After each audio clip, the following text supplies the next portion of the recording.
Welcome to the Latched On Podcast. The Latched On Podcast is about the outdoors in Appalachia.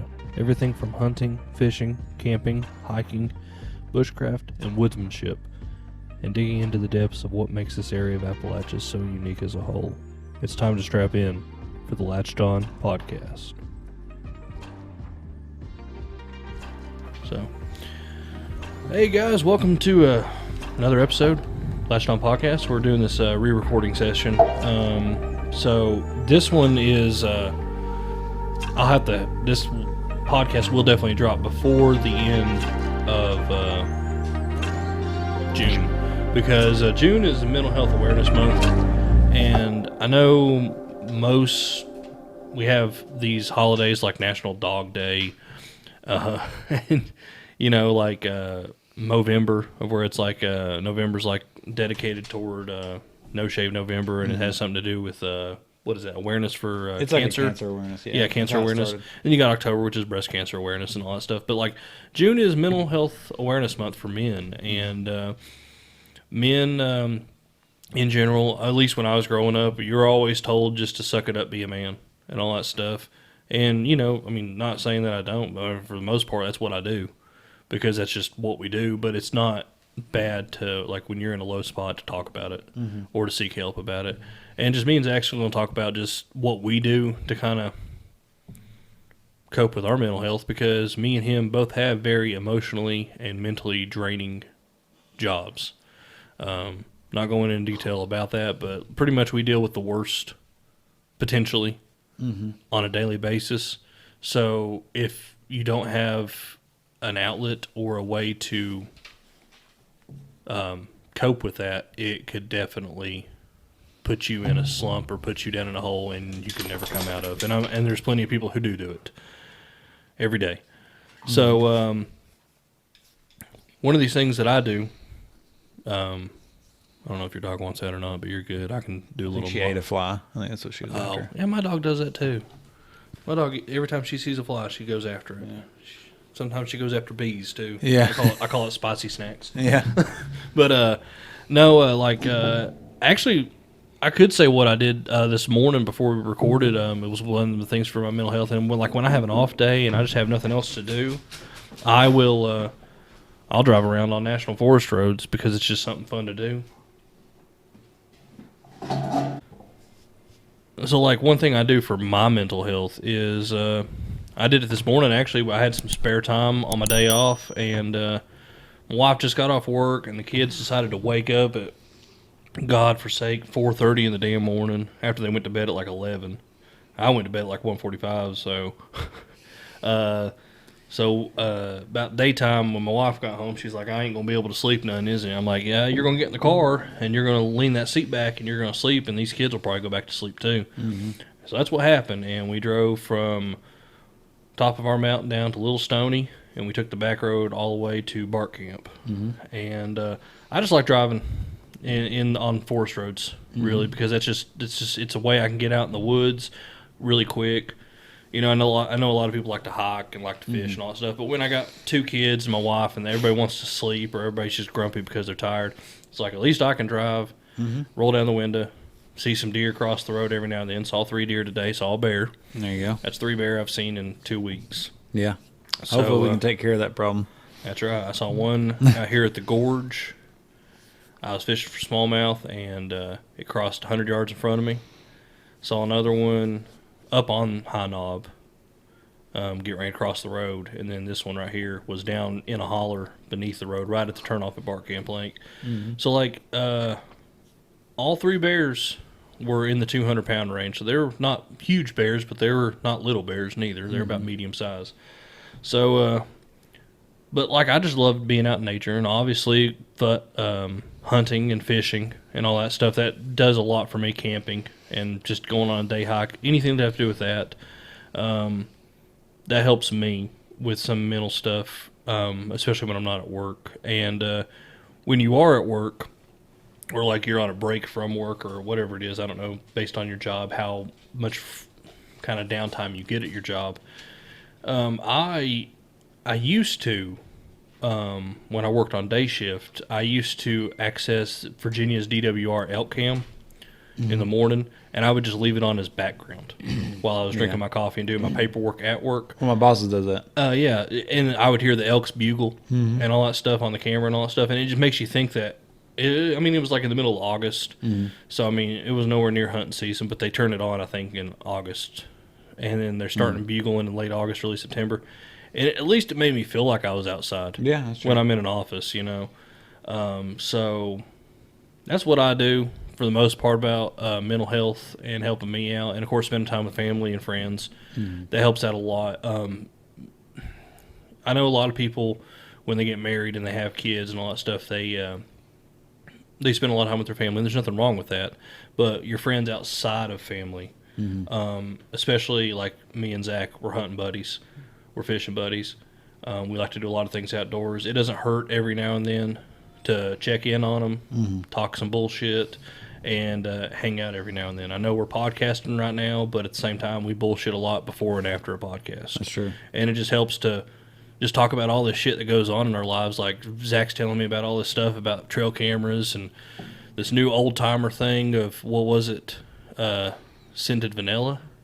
Yeah, we gotta double check on it. We're gonna see about that. We gotta do our research on some scented vanilla type thing or something. But anyway, it's like it's just all, he's learning all this stuff, I'm learning all this stuff, and we get to tell each other this, and it helps to talk about that kind of stuff. And I don't know. Like, we as humans, we're not meant to be solely isolated creatures. We're meant to be very social. And even though I'm a very introverted person, it still helps to be social. Which I'm very extroverted when it comes to people I know. But if I don't know you, don't expect me to talk to you first. Oh, yeah. That's just how I am. But anyway, Zach, how do you handle mental health? Because, we're kind of in the same boat in terms of... Yeah, I enjoy all those things too. It's just you can't do them every day, but so that's one of the only frustrating things about them is sometimes it takes a little bit of logistics to get to the outside and whatever. Which everything you want to do. This stuff. Yeah, driving forest roads is a lot easier. That's a good one. I never thought of that. I've done that before in the past. Is just drive around in the woods and stuff. And but I like working out's a big outlet for me. I like doing that. I built a home gym in my garage. I say that, and I've not worked out in a while. I've been slacking, but I'm on a night shift, swing shift, and that's killing me. So that's what's been. I've been spending a lot of time with my kids and wife and kids too. I've been trying to focus on being a better dad and better wife or better husband to my wife, and so I've sacrificed a little bit of workout time to do that, which I know being a good father and being a good husband is being strong, being physically fit and mentally strong too. So I need to get that back in. It's all about being a rock. Yeah, and I got to get that back in. So I enjoy doing that. I'm a big archery guy.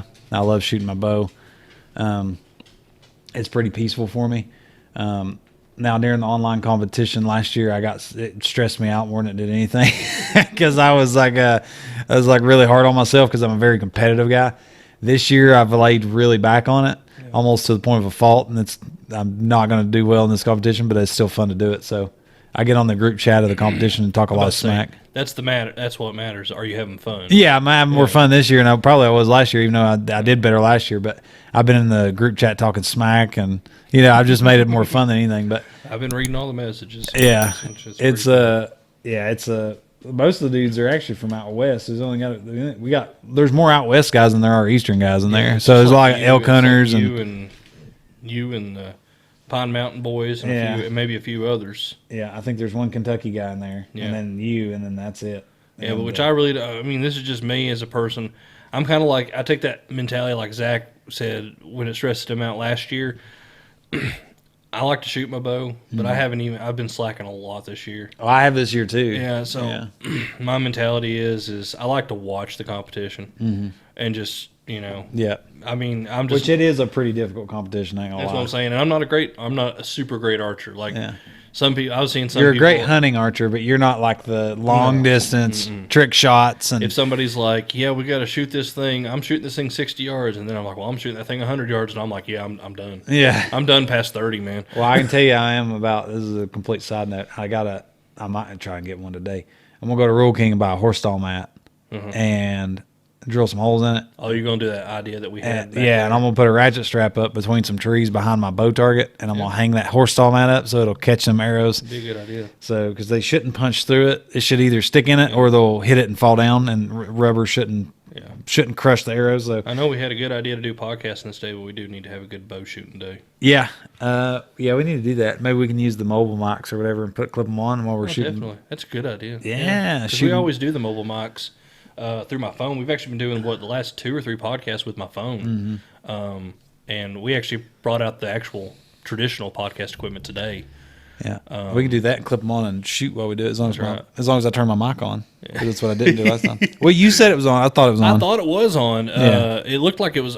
See, I didn't have headphones, and when I'm watching the wavelengths on the recorder, every time you talked, it raised popping up to like the same level I was talking. So I was like, "Oh, we're good." Yeah. And then I got home and I was like, "Dadgummit!" I tried to isolate Zach's voice, and no matter what I did to it, it still sounded like you were in a hole. Oh yeah, I'm sure. So I was just like, I can raise the volume, but I can't raise what it sounds like. Yeah, that was the problem. Well, that's fine. We've redone it, but yeah, just working out, shooting bow. I like tinkering with my gear. I'm not like a builder. I like working with my hands, but like I don't like building stuff and out in the house. Like a lot of guys, and that's cool if you do it. A lot of dudes like projects. They like home projects and stuff. Yeah. And see, like when I get too many home projects going on, my wife's got. I get overwhelmed. I get overwhelmed too. Yeah. So that's what. Well, that's my ADHD also kicking in because I've been doing a lot of research about ADHD, and I was diagnosed as a kid, but like I didn't realize like when I got diagnosed with it, it was still kind of like a new thing in the 90s. But now, like seeing how my daughter, because she has it, obviously, because me and my wife both had it. But when you hyperfixate on something, I do. You don't care about nothing else. Yeah, that's what I do. And then my wife gets so mad at me over like I'm doing something in her eyes is like trivial, not important, and all that stuff. But I'm hyperfixating on it because it's in my mind, and I'm like, I figured out something. I gotta fix it. Yeah. Well, I think that's why I don't like projects because I don't. If I can't finish it in a day. Yeah. I don't like to do it. And then it's also that thing of you do a project and then you find something else that's wrong while you're doing that project. You'll stop and go do it. And then you stop and go do it. Or if I start a project and I don't finish it in a day, I have a really hard time picking it back up. Mm-hmm. Because you're just like, your energy, you're like, I'm using all my energy to do this project today. And like your mental and physical, you're just like, I'm done. Yeah. If I can't do it today, I'm just done with it. And you may not touch it again for 6 months. Yeah, so that's which I've been doing a lot of home stuff for the wife. So honey-do list and getting all that done. I've actually been revamping my canoe. Oh yeah, the last week. It's an old canoe and it's always had some issues with the back, which I'm gonna kind of call out Old Town, the company on this. They built this canoe and they built the 2 vents. I guess it's helped cruise in the water. But for some reason, it's hollow on the inside. So those vents scrape against concrete and gravel when you're trying to unload and load it. And eventually it just wore down enough of where it started leaking. My mentality is instead of it being hollow on the inside, why don't they just fill that up with the material to make it like super thick? Yeah. So I've been kind of like putting tape on it for like the last, not like literal tape, but I've been like putting like JB Weld and stuff like that. And then I just said, screw it. And I got auto body filler Bondo. And so far I poured like a gallon of water in the back of it and it hasn't been leaking. Oh, there you go. So, and I've been redoing the transom on it. So to make it a little bit stronger for a trolling motor. So that's what I've actually been doing this morning. I finally, hopefully finished putting the transom on. I may take it out on the lake tomorrow morning before I go camping. I need to put your little gas power motor on. Get you a Mercury 3. I might, but right now it's registered for a trolling motor with DWR. Yeah. Because every time you put a motor on a boat in Virginia, you have to have it registered. So maybe when the re-registration comes up, I may change it to a gas. Get your old Yamaha 9 put on that thing. God. Speaking of boats, I know you got the G3, and me and you've been talking about it. I got an old fiberglass 76 bass boat or whatever it is, but I'm like, I'm still looking at something newer-ish, and I love aluminum boats similar to your G3. Oh, yeah. So I look at G3, and I'm like, God, those new G3s are too expensive for me. New G3s are expensive. Now, if I can get a used G3 like you did there's no way I'm going to beat the price that you got yours for, because yours was a steal. But if I can get it for a good price, I'll get it. But I was looking at them Grizzly trackers.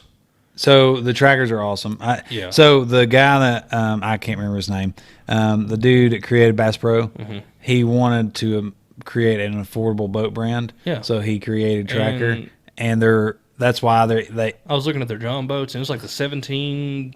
You can get the version of my John boat. It's pretty much similar to yours. It's like under 20,000. Yeah, brand new. It's 19,000 with a 40 horsepower. There you go. Or maybe it's 17,000 with 40 horsepower, and you put a 60 horsepower on it, it goes up to like 21,000. I think that's it. But yeah, that's what I was looking at, and I'm like, I told my wife, I said, that's it. Unless I find something that's slightly used and it's a lot cheaper, obviously.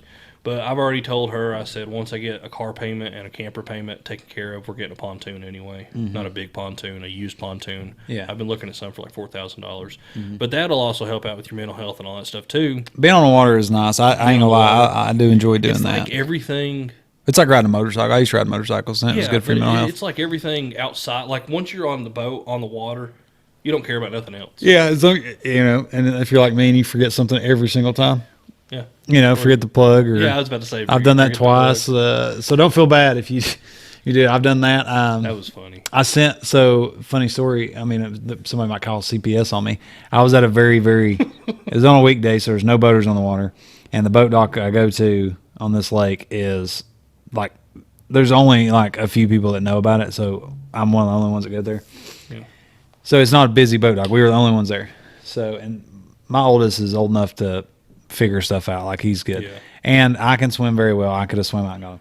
So I put my kids in the boat, backed the boat in the water, and my wife's uncle was fishing with me. And Andrew knows I clip up like a 50-foot rope dock line to the boat, and then whoever's with me, I'll hold the lock line, and then I'll back the boat in the water, and then I'll park the truck and come down. We'll get in the boat.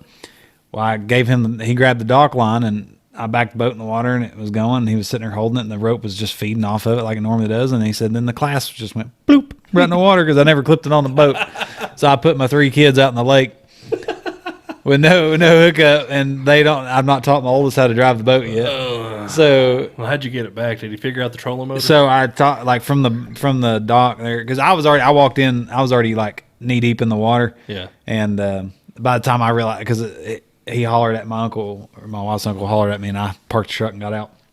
Like I said, there's nobody on the water. We're in a cove, actually. This boat launches it, which Andrew's been there. It's in a little cove, so there's no boat traffic. Nobody else is at the dock. It's not a big deal. They were out there. They were only like 30 feet from me. I could have swam to him in like 5 seconds if I had to swim. But I walked out to about thigh deep water, and I just talked to him how to drop the trolling motor, because that motor's it's a Yamaha 50, and it's a cold natured motor. It's 4-stroke, but it's cold natured, and you gotta. I wasn't gonna explain him how to do the choke and tender loving before you get. Yeah, started. She likes to. Yeah, so instead of doing that, I just told him to drop the trolling motor, and he spun it in the circles a couple times, and then he figured out how to steer it a little bit, and he drove it over to us. He did good. It only took him about 5 minutes. So that's awesome. It was funny, and people were like, "Oh, that's terrible." It's like, if it was busy or if it was dangerous, I would have swam to him and been with him in 2 seconds. And of course, Virginia, if they're under 13, they have to have a life jacket on. So all my kids already had a life jacket on, and all 3 of my kids can swim. Even my 4-year-old can swim. So not that bad if you really think about it. But it's a funny memory. Well, it's a funny memory that they'll never forget. So it's definitely something that they'll bring up later on in life when he's like, probably has his own kids, and say, "Dad, remember that time that you just left us on the lake all by ourselves and we didn't know what to do?" Yeah, they're gonna make it sound way worse than what it actually was. I will remember that. But yeah, talking about mental health and just stuff like that, and like literally, honestly, what me and Zach's doing right now, podcasting, that's probably like an outlet for us that helps us out a lot, in some ways. At least it helps out some ways in my book. But it's just something that you can do, and we'll wrap up this episode right now, but if it's something that you like and it helps you out, do it. And if you need to talk to anybody, there's always somebody to talk to. I mean, there's a number. I don't know, I have the number offhand, but it will be in the description. And anytime that you find something that makes you forget about troubles of work and just the troubles and stresses of life that is non-drug related, that's always the best thing. Stay drug free. Don't lean on substance. Yeah, substances. Even alcohol. I mean, I casually drink, and don't get me wrong, we drink at deer camp and all that stuff, but it's not a crutch, and it never should be. So, but always find something that's a healthy outlet that you can make you forget about all your troubles in this world. And if that outlet helps you forget it permanently, that's even better. And honestly, making that, I wouldn't say a New Year's resolution or a vow of like, every day I'm off, I got to do something outdoors. Something for yourself. Something for yourself. Either working out, going fishing, driving around some forest roads, or hell, just sitting out on their front porch and enjoying the peace and quiet, watching the deer, watching the birds. Yeah. That's good enough for me. We'll catch y'all next time, though, guys.